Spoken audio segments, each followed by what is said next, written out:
Would you like to see an X-ray of your soul, an X-ray of your emotional infrastructure?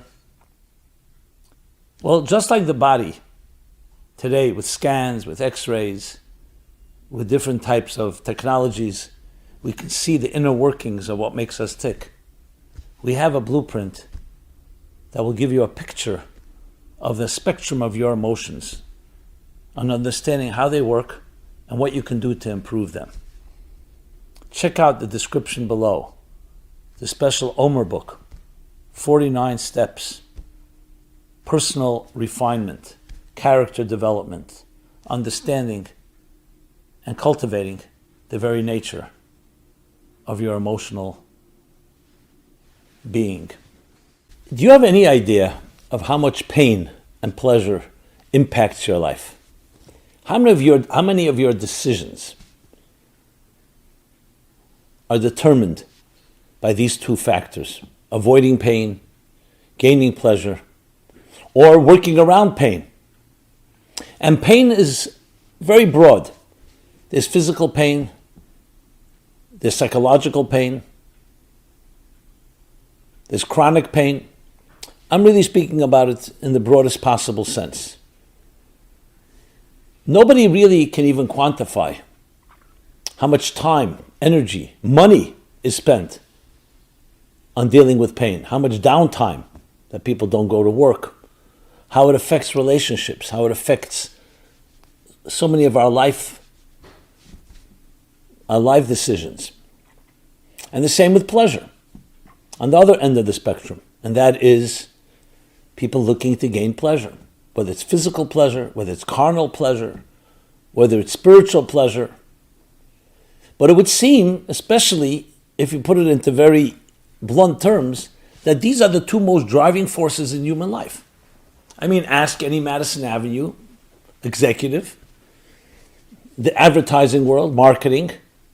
The key to marketing is to stimulate a reaction. And what are the strongest reactions people have? It's either to avoid pain or to gain pleasure. And sometimes they're interdependent. Some of our pleasures are in order to avoid pain. Now, of course, there are masochists, the concept of having pain from pleasure from pain. So how do we approach this? Not just in a circumstantial way, in a reactionary way that we react. Okay, I'm in pain, let me figure out what to do. The pain is too strong, I'll take a painkiller. I'll numb myself in some other way. Most of this is really done, for most of us, reflexively, impulsively. It's not driven by a deliberate plan. Because pain and pleasure are clearly emotional experiences, or I should qualify that, we shall see that it's not purely that, but for many of us that's what it is, and therefore we react in that way that emotions react. We don't sit down and make a plan and say, okay, how am I going to avoid pain and how am I going to gain pleasure? Things get stimulated. You walk down the street, you're seduced by something tempts you. You think you can have pleasure from it. Sometimes it's going to be a healthy pleasure, sometimes it won't be a healthy pleasure. Sometimes, in most cases, it will be instant gratification, temporary, or sometimes longer lasting. And frankly, it's not even discussed enough, especially as we're younger in our formative years. Yeah, of course, our child's in pain. We'll take them to a doctor, we'll find Advil or Tylenol or aspirin or whatever the different options there are. Again, all behavioral, all symptomatic, addressing symptoms, not the roots. But if you ask, when's the last time you had a conversation? How can you grow older? How can you grow into an adult and have the least amount of pain in your life? I mean, I say by pain, obviously physical pain, but also existential pain, and psychological and emotional. How do we build ways to gain healthy forms of pleasure? Most of us are left basically in the cold to just figure it out on our own, and usually we don't even figure it out. That is why it's so important to go back and try to discuss it I don't want to call it academic because I don't like academic, which is divorced and detached from reality and life. But academic in the sense of understanding it somewhat, stepping back, not because I'm in pain right now or I'm seeking pleasure right now, but how do we look at it in a more objective light? And hence the science and Kabbalah of pain and pleasure. So let's begin with the science of it. Freud and other schools of psychology, not everybody agrees, put things somewhat in those terms, the pain and pleasure principle. What people do is that the big drive in human beings is avoiding pain and gaining pleasure. Pleasure, very often connected with the sexual dimension of it. But not only. And we see what people will do. What will people do for these two things? They will go to the ends of the earth to gain pleasures. They'll do things that are irrational, that are destructive, that will hurt themselves and others. And the same thing with avoiding pain. What will a person do in real pain? Someone's tortured. They will do things that you would never expect. So it's very tempting to argue that these two are the big, strongest forces in life. Take them away. Yeah, people can live their lives in other ways, but at the end of the day, these two forces are going to end up creating most of our decisions. Why is a person driven to be successful, wealthy? Because it gives them pleasure, makes them happy. They feel accomplished, fulfilled. You can do whatever you want. You could have whoever you want. You could travel wherever you want. All that comes down to a pleasure thing. How much is spent, time, energy, as I mentioned before, to avoid pain? Just the pharmaceutical industry.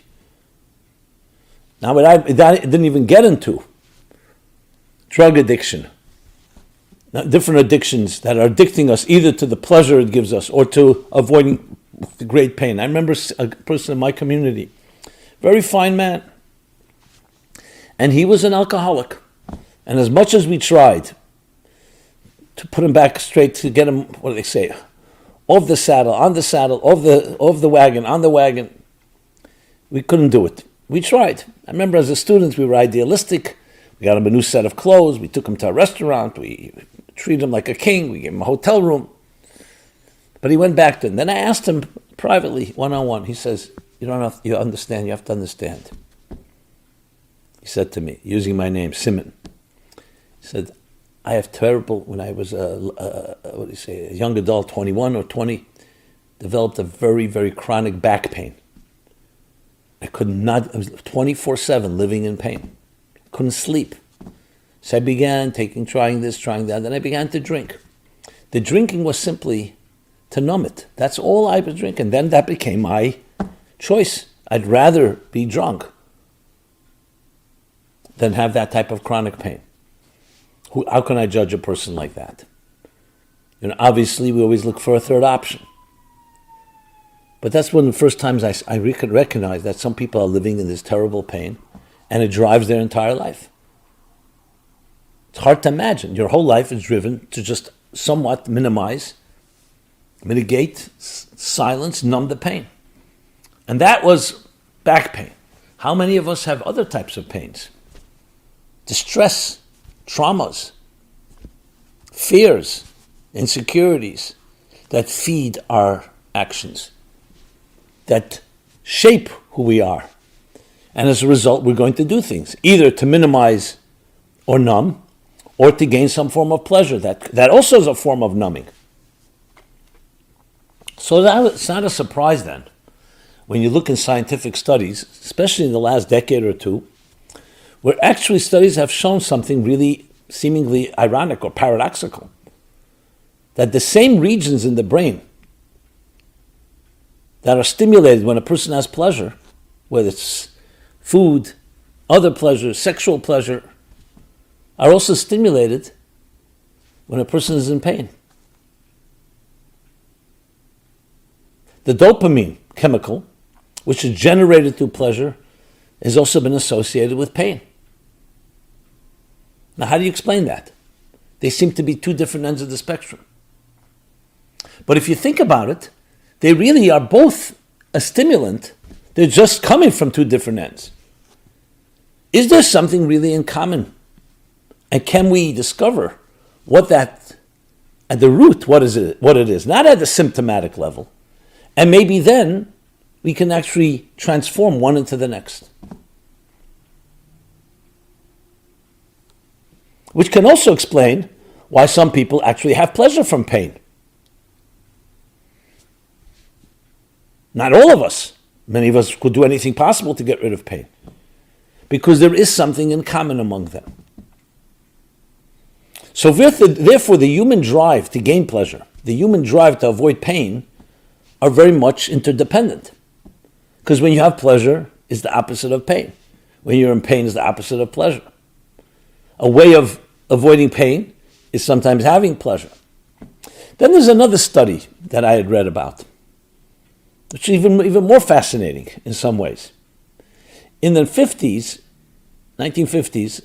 approximately at that time when they were experimenting with different ways, and lobotomies were still acceptable, that cutting out certain regions of the brain for someone who was in deep chronic pain, people who live with pain all the time, was helping them.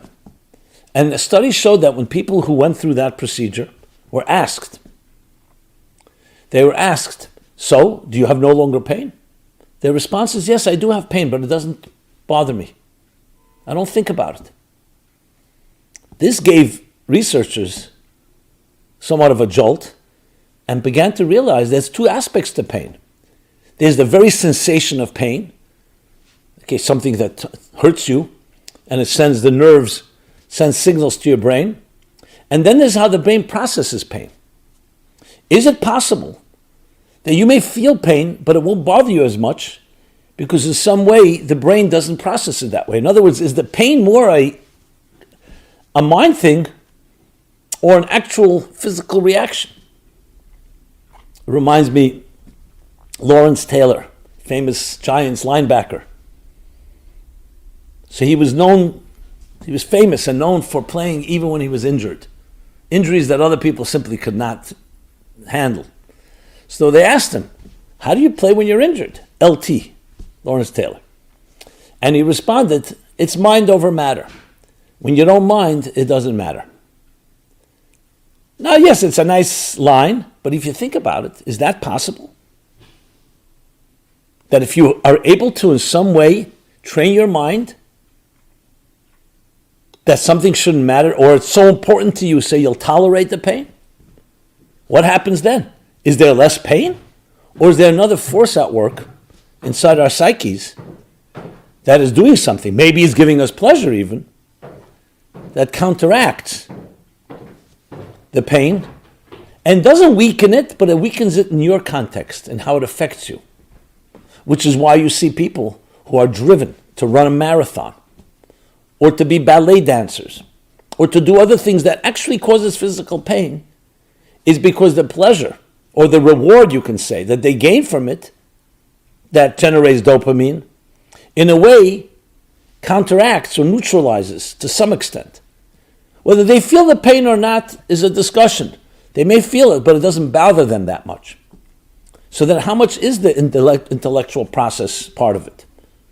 Like, for example, when anesthesia, or other forms that don't allow you feel, it freezes the nerves. When they say numb you when you're doing dental work or other things like that, how much of that you don't feel the pain, even though had you not have that anesthetic or any other thing, you would. You may feel a little later, or especially anesthesia, you go into a state where you don't feel pain in ways that are quite amazing. What's going on? Does it mean that pain is not purely an objective thing? It's not just because somebody pricks you with a needle, you're in pain. It depends what else is happening. Just to make the case that it's a lot more than it just meets the eye. So I'd like to submit. There's the science of pain and pleasure. And let's talk now about the Kabbalah of pain and pleasure. So long before these studies, and long before modern psychology and marketing, that either stimulates pleasure-seeking, pleasure-giving products or services, or alleviating pain products and services. There's a book called The Sefer Yetzirah. It's called the Book of Formation, considered to be, by many, the first mystical work, the first work of Kabbalah, some attribute it to Abraham. Yeah, Abraham, the biblical Abraham. Whether he wrote the words or the ideas. There is another book called Raziel HaMalach, the angel Raziel, that some goes tribute to Adam. But the Sefer Yetzirah is a far more famous one, and one that, I said, more authorities consider to be the original Kabbalistic work. There's one expression there that I want to talk about. It's actually a double expression. It says the following. The word for pleasure in Hebrew is oneg, pleasure. Consists of three letters, ayin, nun, gimel, oneg. When you change the order of the letters, it also makes up another word called nega. Nega means a disease, a leprosy, an affliction, seemingly opposite. So it says the following. Ein lamayla ma'oneg, nothing is higher than pleasure. Ve'ein lamata menega, and nothing is lower than nega, which is, as I said, nun gimel ayin. So it's not exact opposite, but it's a reversal of the letters. The letter ayin is at the end, the middle letter of pleasure is the beginning, and the gimel is in the middle. Both three letters, just reversed, and that's one commonality, that they're different order of letters. And the second is that there's nothing higher than pleasure and nothing lower than this disease, than this affliction, than nega. Nega also means it affects you, it impacts you. But here, of course, it's referring to a negative impact.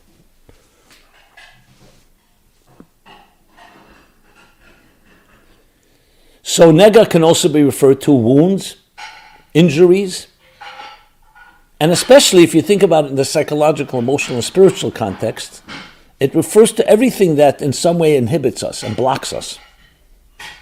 Oineg, on the other hand, pleasure, is what opens up the channels. When a person is in pleasure, they're far more expansive. They literally feel lighter, more giving, and more expansive in every possible way. When a person is in pain, they're crouching in pain. Physical pain for sure, but every form of pain. It like limits you. You feel constricted, you feel limited. And yet they're made up of the same three letters, and they're two ends of the spectrum. Nothing higher, nothing lower. Now this goes back thousands of years. This is a text that goes back thousands of years. So how do we apply that? When you think about it, then the studies of science make total sense. These are two human experiences, both elicit and impact us in very profound ways, and we will do everything to gain pleasure and to avoid pain. It's also no surprise that it stimulates the same regions of the brain. So in essence, you could put it this way, the way in language, using mystical and Kabbalistic language, everything has a container and it has energy. The container is what we experience. It's like just like you have a cup, and inside is water. Or you have words on a page that convey an idea. The idea is like the soul, the energy within the body. Everything is made up of body and soul. So if you think of pain and pleasure that way, what is the body of pain and what is its soul? What is the body of pleasure and what is its soul? And here's the key thing. The soul is connected in the same place. They both come from a strong, powerful energy.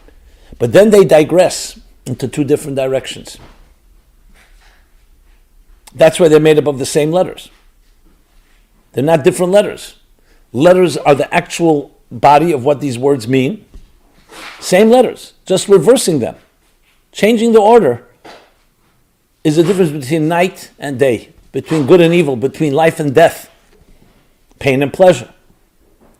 And one is on the highest end of the spectrum, one is on the lowest. But as the Kabbalists explain, that which is lowest comes from the highest. The higher something is, the lower it falls. The lower something falls, the higher it's rooted. Example given, the stones that fall off a wall, the farther they fall, the proof is that they come from the highest point on the wall. The stones that are low on the wall won't fall that far.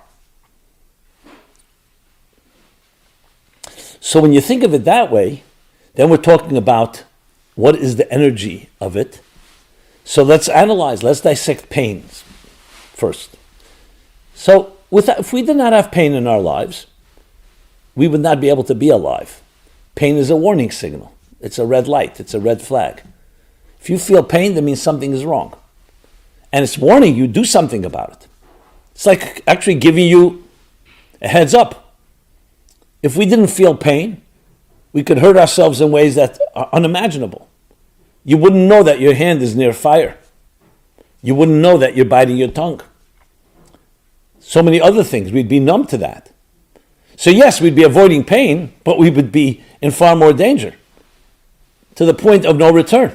So pain is basically saying, hey, it's an alarm clock, it's a wake-up call. Do something about it. Now why then was pain so, why do we loathe pain? Because pain is uncomfortable. But it's not, the pain is not the problem. The pain is telling you about the problem. So to use a painkiller, yes, that may be good for temporary short-term relief. But that's never the solution. Because you haven't solved the problem. You're just numbing yourself to it.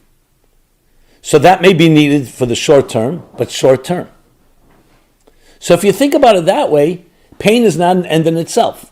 But when we focus on the container and we don't understand its energy, its soul, then that's all I care about, avoiding pain. Pain is a wake-up call. If you're feeling existential pain, you're feeling anxiety, anything that causes you discomfort, it's your soul telling you there's something imbalanced, there's some misalignment, there's some imbalance, there's some dissonance. Do something about it. Realign, and automatically the pain will be relieved. Now I understand it's easier said than done, especially on a physical level. A person has chronic pain, so there is a cause. Now if you can heal at the root, obviously that's the goal. In the case of the individual I mentioned earlier or others, obviously people would love to get rid of their pain. Sometimes it's not so simple. Sometimes they can't even identify what the cause is. Or even if you identified, surgery won't work, other things don't work. But there's another thing that works. And go back to, if you don't mind, it doesn't matter. If indeed the energy of pain is coming from a very high place, the same energy of pleasure, is there a way to disconnect? Not disconnect the pain from feeling it, but how it affects you.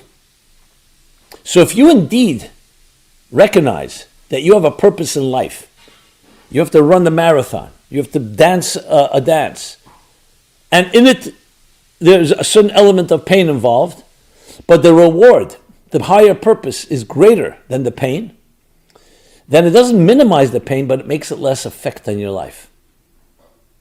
Now, I'm not suggesting this is an easy approach. Obviously, we do everything possible to get rid of pain on all levels. But don't think that that's the only thing that's necessary is to get rid of it. Also, is to channel it. It's just like when we talk about people who've gone through difficult traumas and suffering. So they can either continue to live with it, it can continue to demoralize and break their spirits, or they somewhat learn to heal and they channel the grief, they channel the loss, they channel the trauma into positive activities. I've seen it done, many people have done it. This is called healing. And not that you're just avoiding a bad or painful past, you've transformed it. You've learned from it. You allow it to teach you and others insights you would never have gained unless you went through that path. And this is even true about physical pain. A person who has endured it has much to teach. Now, I'm not justifying it, I'm not trying to explain it. I'm trying to suggest of how we deal with it. And when you think of it that way, as pain and pleasure coming from two poles of one essential entity, then you ask yourself the question, let's go the other way around. What causes you to have pleasure? So let's be honest, most people's pleasure is short-term, is instant, is a one-night stand type of experience. Have pleasure, especially today, the comforts that we live in. We don't have to struggle, you can get anything. I mean, just the explosion of the accessibility of drugs of all sorts. What does that tell you? Because it's so accessible. And we have a lot of time, and you have options. So we have all kinds of ways of gaining pleasure. Why would I be dedicated to finding a pleasure that is more meaningful, more long-term eternal values? I have pleasure right now. Why do you leave me alone? And many people will say that. I've heard this from many. My life is fine. I'm happy. If you dig a little deeper and you see how sad it is. But I feel happy. I feel I'm gaining pleasure. It's very hard to argue with that. But if you think about it, the same issue that we're addressing with pain is with pleasure. What gives you pleasure? Now, we all, at times, have pleasure from very, let's call it low common denominator activities, things that bring us down to levels that we sometimes are very ashamed of. And this can be in the sexual arena, and it can be in other arenas. People get pleasure from petty things, from nonsense, things that don't last. I mean, you can go to a comedy club and have laughter for a few hours. And it may even be good laughter, not taking away from that need. But how meaningful and how sustainable is that? So we have many ways to gain pleasure today, especially you go online, you just type in anything and you can distract yourself in many ways. And many are good things. I mean, listening to music, watching something really beautiful, reading poetry. I mean, there's many ways to experience beautiful pleasure, not denying that. But how much of our pleasure comes from things that we know are we don't think it's harmful perhaps, but it's not something that you can say is really, let's say, purposeful, something eternal is the word I would use. Then there's pleasure from, let's say, pleasure, I mentioned music, but let's talk about pleasure from an emotional relationship with someone. You love someone, and you have pleasure in that love. And it's a healthy relationship. It's not just using someone or they're using you. It's not just immediate, short term. It's a long term. Okay, that goes already into a much deeper category. You're talking about something that's building something. And it's pleasure that even lasts, even when you're not with the person you love, the whole relationship is pleasurable, even if they're a million miles away. Whereas the first type of pleasure is only when you're having it, when you're drinking, when you're eating, it's like a sugar high. While you're eating the sugar, you're getting high. It won't last very long. On the contrary. Or pleasure from intellectual pursuits, studying, learning, mastering something, whatever it may be. That also has a much more sublime, a much more, we'll call it transcendent pleasure. But then there's the ultimate transcendent pleasure, purpose in life, meaning in life. That 24/7, your entire life, you know why you're here. When you wake up, you jump out of bed with an excitement. I have a purpose to my life. Is it the same type of pleasure like a sugar high? Perhaps not. But it's lasting. And it's like a foundation of a building. It may not look like fireworks all the time. It may not be glamorous. But it feeds you with an inner sense of purpose, an inner satisfaction, inner contentment and fulfillment. So when a person is able to find pleasure in that way, yes, there will be pains in life, but they'll be able to deal with it a lot differently because it's perhaps part of their purpose. It's not isolated. Just like the pleasure is not a bunch of disjointed and fragmented pleasures, the pains are also part of a story. I remember when my book, Toward a Meaningful Life, was published, there was a woman contacted me. She was from Toronto, but she would go visit. She came from Chicago, and she would visit her mother, who was already in a very terminally ill situation, and a lot of pain. And she would go to visit her and to read to her and speak to her. But she was at a point where she already was ready to sign a DNR, telling the doctors, I can't go on like this. It's just too much pain. Let's just end it. Whatever legally way they can do it. So I think it was a DNR that she was ready to sign. At that time, her daughter tells me, I went to visit her, and your book had come out. I decided, let me read to my mother this book. It was a very moving book for me. Maybe it will touch her as well. So I was in the hospital with her, and I asked Mom, what as a new book that came out, Toward a Meaningful Life, what chapters would you like me to read to you? Now, my mom was a lifetime teacher. She taught in schools for a long time. So she said, read the chapter on education, and the second one, read the chapter on pain and suffering, because that's what she was enduring at the time. Okay, great. So just the gist of it, the chapter of education talks about that education is not just conveying knowledge and data and information, But education, you shape souls, you shape lives. You're teaching people to be the best they can be.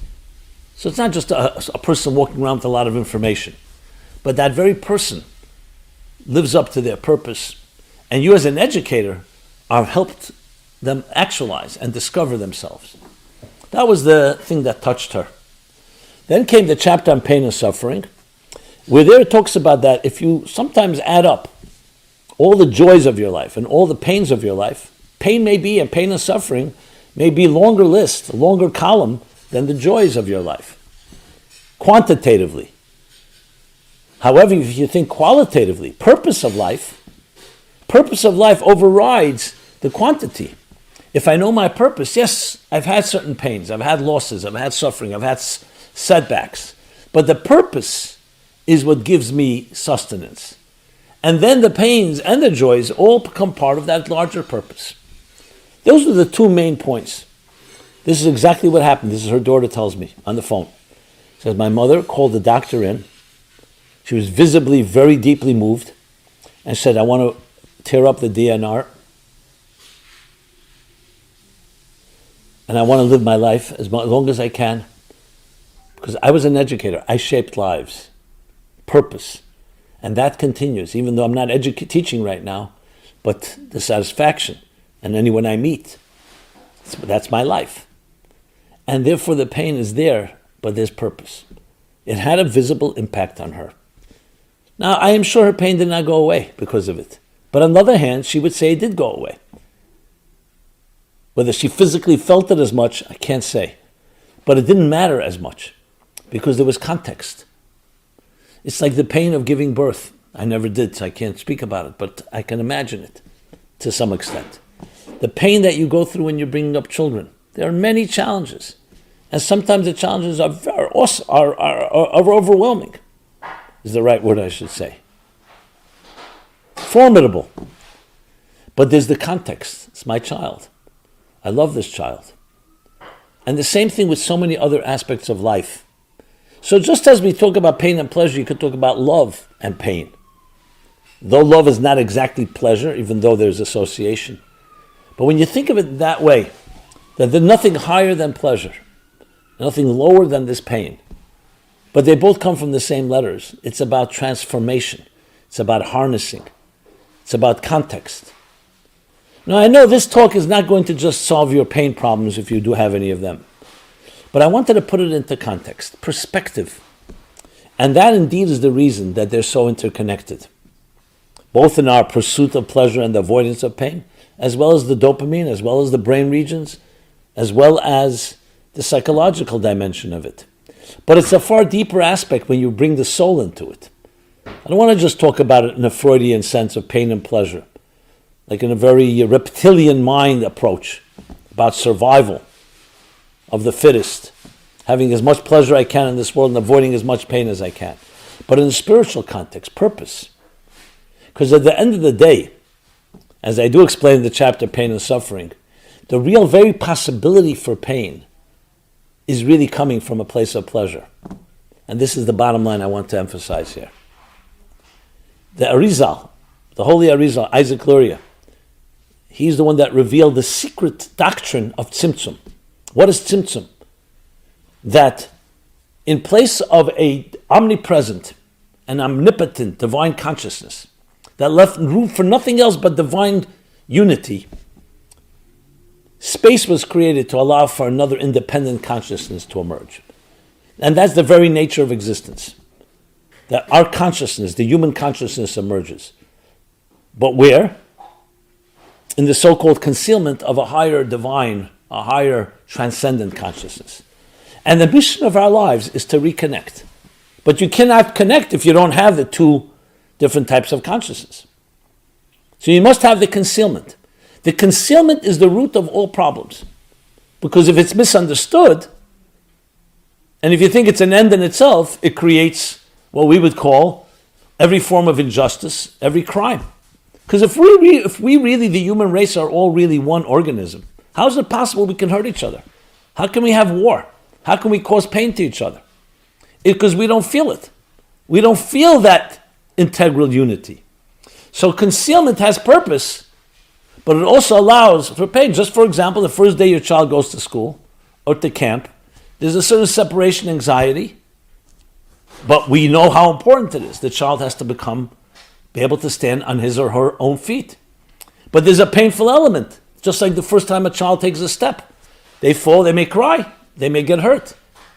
But it wouldn't be a gift if you just held on to their hand. It's a gift, you say to them, come walk to me, I'm here for you. You don't abandon them, but you want them to walk, and the only way to walk is to also fall.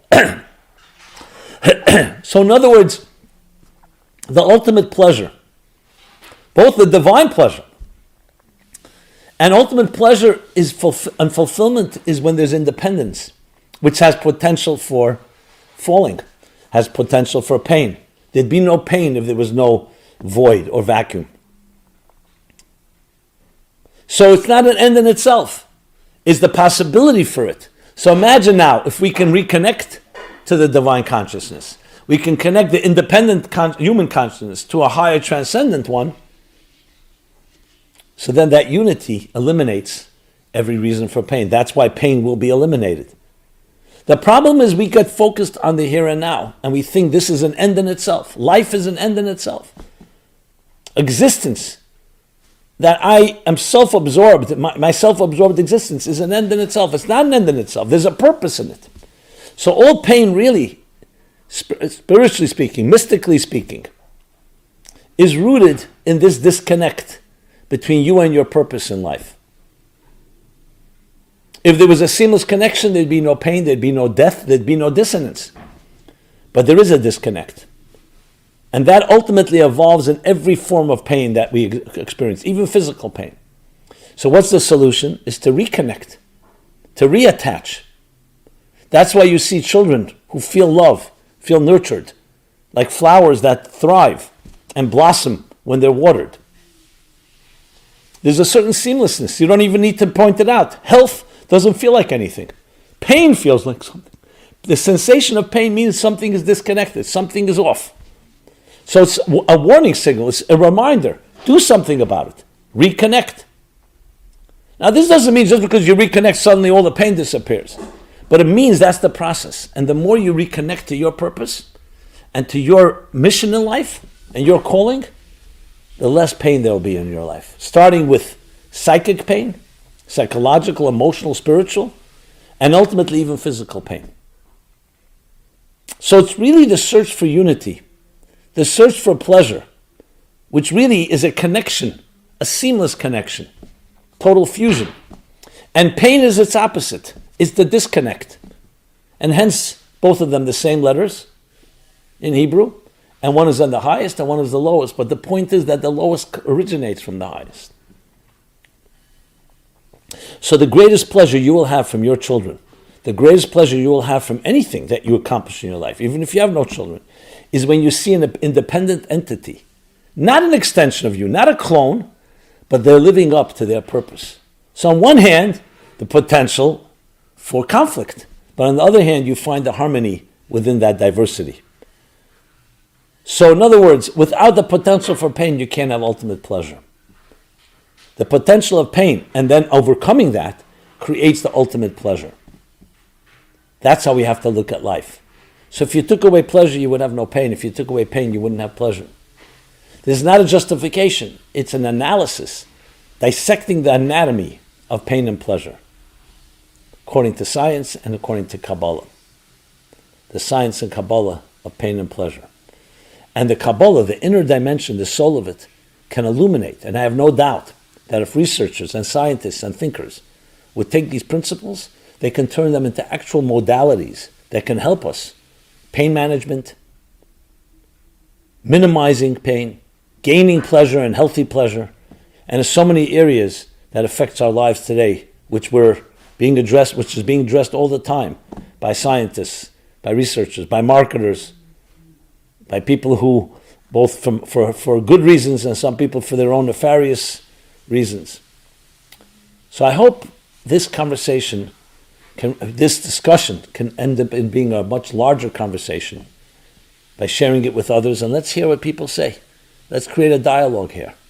A dialogue among different voices and put our heads together what we can glean and learn from the deeper mystical ideas of pain and pleasure, and applying it to literally to even medical interventions and applications that can help us all in our personal lives. This has been Simon Jacobson. I want to thank you. Meaningful Life Center, go to meaningfullife.com and you can find a wide array of materials, a full calendar of events, programs, both video, audio, podcasts, text, things you can watch, short, long, calendar. Every day we have other offerings. Please take advantage of it. Love to hear your feedback, your thoughts, your suggestions. And please share this with anyone you see fit. Thank you again. Be blessed and be well. This program is brought to you by the Meaningful Life Center. Please help us continue our programs. Make even a small contribution at meaningfullife.com/donate.